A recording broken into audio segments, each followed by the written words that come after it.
Chapter की शुरुआत last chapter के लास्ट पैनल से शुरू होती है।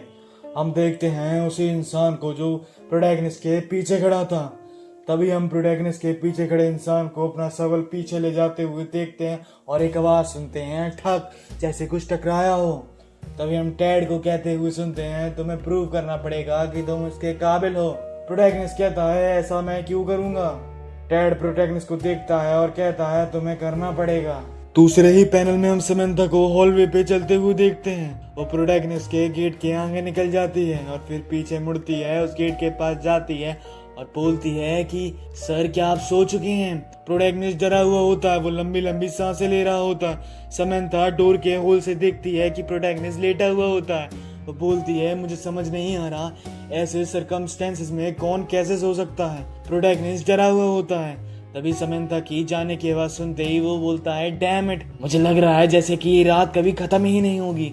प्रोटैगनिस्ट पूरी रात करवटें बदलता रहता है, सोच रहा होता है कम से कम 5 घंटे तो बीत चुके होंगे। वो बोलता है, डैम इट, ये मून अभी भी क्यों निकला हुआ है। तभी हम बाहर का सीन देखते हैं, पेड़ों की आवाजें, नदियों की आवाजें आ रही थी। तभी हम एक ट्री हाउस देखते हैं जिसके नीचे एक बच्चा बैठा हुआ था। ये क्या, उसके पास तो प्रोटैगनिस्ट का मोबाइल था। उस प्रोटैगनिस्ट के मोबाइल को यूज कर रहा था। तभी सीन शिफ्ट होता है। फिर हम सुबह का सीन देखते हैं। प्रोटैगनिस्ट खाने की टेबल पे बैठा होता है। तभी एडम पूछता है, क्या तुमने अच्छे से आराम किया कल रात। प्रोटैगनिस्ट कहता है, हाँ, पर एडम बोलता है, तुम बहुत थके हुए लगते हो। तभी यूमी कहती है कि तुम उन लोगों में से हो जिन्हें नई जगह पे सोने में दिक्कत होती है। प्रोटैगनिस्ट कहता है, मेरी चिंता मत करो, ये ज्यादा कुछ नहीं है। तभी एडम कहता है, क्या तुम्हारी याददाश्त वापस आ गई। प्रोटैगनिस्ट कहता है, नहीं नहीं आई। एडम कहता है, ये बहुत ट्रबलिंग है। मैं श्योर हूँ अगर तुम अच्छे से आराम करोगे तो तुम्हें सब कुछ याद आ जाएगा, पर मैं कोई डॉक्टर नहीं हूँ, पर मुझे तुम्हारी तब भी चिंता है। प्रोटैगनिस्ट कहता है, थैंक यू आपके इस कंसर्न के लिए। तभी प्रोटैगनिस्ट डाइनिंग टेबल पे देखता है और बोलता है, ये खाना तो कल रात से बिल्कुल ही अलग है। समंथा कहती है, मुझे लगता है तुम इस खाने को बहुत एंजॉय करोगे।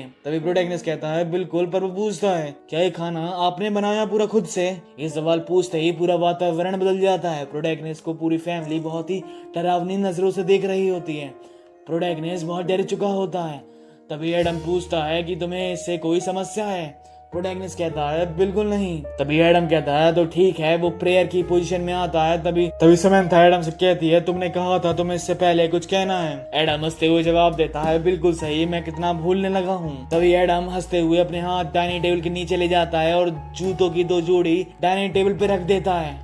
और ये देख के ही प्रोटैगनिस्ट डर चुका था। उसे याद आती है कल रात जब वो बाहर गया था, उसे कोई जूते नहीं दिख रहे थे, तो उसने इन जूतों को पहन लिया था। इन जूतों पे मिट्टी लग चुकी थी। और तभी एडम डरावने अंदाज में पूछता है, कौन था, किसने पहने थे मेरे जूते कल रात। ये देख के प्रोटैगनिस्ट डर चुका था। तभी रोमी कहती है, पक्का म्यू होगा, इसके अलावा कौन रात में जूते पहनता है। तभी यूमी हंसते हुए कहती है, तुम बेवकूफ, तुमने डैड के सबसे फेवरेट जूते यूज किए, अब तो तुम फंसोगे। तभी एडम बोलता है, म्यू, क्या ये तुम थे। एडम शांत आवाज में कहता है, मुझे झूठ सुनना बिल्कुल पसंद नहीं। अभी क्या तुमने मेरे जूते कल रात पहने थे म्यू। प्रोटैगनिस्ट डरा हुआ होता है। एडम कहता है, क्या ये तुम थे, तुम ही थे ना। म्यू अपनी मुंडी हिला रहा होता है, वो डर चुका होता है। तभी एडम म्यू के पास आता है बड़े ही क्रीपी अंदाज में और कहता है, ये तुम थे ना। तभी प्रोटैगनिस्ट चिल्लाते हुए उठता है, रुक जाओ, मैं था वो।